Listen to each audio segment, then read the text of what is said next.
আউযুবিল্লাহি মিনাশ শাইতানির রাজিম। বিসমিল্লাহির রহমানির রহিম। প্রিয় পান চাষী ভাইরা, আসসালামু আলাইকুম ওয়া রাহমাতুল্লাহ। তো আজকে আমি চলে আসলাম নতুন আরেকটি ভিডিও নিয়ে। আজকের ভিডিওর টপিকস হচ্ছে পান ঝরে পড়া।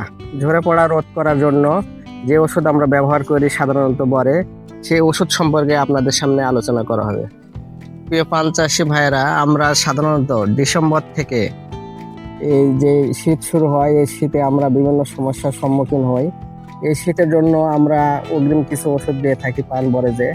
এই ওষুধগুলো দিলে পান ঝরে পড়বে না, পান হলুদ হবে না।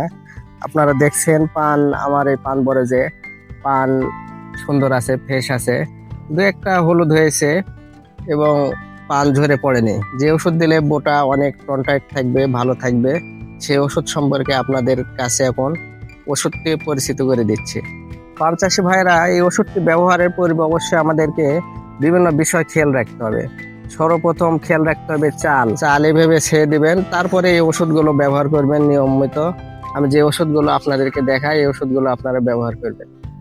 তো আজকে আমি আপনাদেরকে দেখাবো যে ওষুধটি ব্যবহার করলে পান ঝরে পড়বে না, পান অনেক শক্ত থাকবে এবং কালার অনেক সুন্দর হবে। দেখুন বন্ধুরা, আমি আমার পান বরেজে একটি হলুদ পান দিচ্ছি, যে হলুদ হয়ে গেছে তাও পান ঝরে পড়ছে না। দেখুন কি সুন্দর হয়ে আছে, পান ঝরে পড়ছে না, বোটা অনেক শক্ত, শুনতে পাচ্ছেন শব্দ।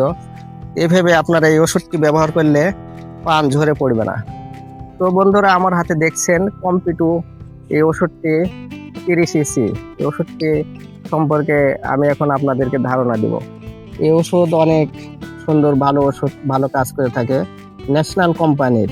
এই ওষুধটি দেখুন, ওষুধের লেখা অনেক ছোট ছোট লেখা, আপনারা দেখতে পাচ্ছেন। এই ওষুধটির নাম হচ্ছে কম্পিটো, ন্যাশনাল কোম্পানির।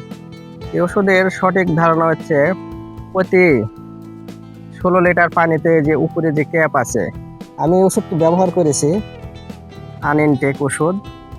আপনাদেরকে দেখানোর সাথে ওষুধ দিয়ে যে মাথায় যে ক্যাপ দেখতে পাচ্ছেন, এই ক্যাপে প্রতি 16 লিটার পানিতে এক ক্যাপের একটু উপরে 1 ক্যাপ ওষুধ ঢেলে দিয়ে স্প্রে করবেন।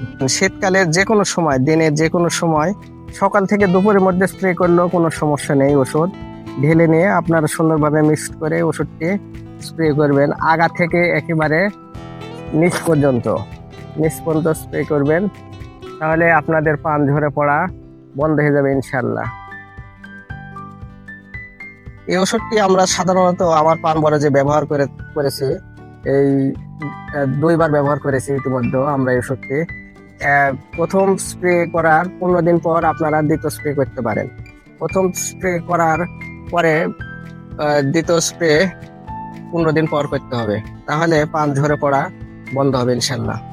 তো ওষুধ স্প্রে করলে হবে না, চাল আমি ইতিমধ্যে বলেছি, চালে কিছু ফ্যাট দিতে হবে।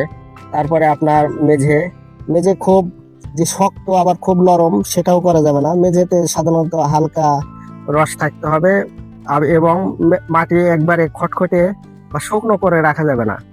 এইভাবে আপনারা বিভিন্ন নিয়ম মেনে চললে ইনশাল্লাহ বর ভালো থাকবে। এই পান চাষী ভাইরা, আমি যে নিয়মগুলো বললাম সেই নিয়মগুলো মেনে চললে অবশ্যই আপনার পান বরেজে সঠিক ফল পাবেন।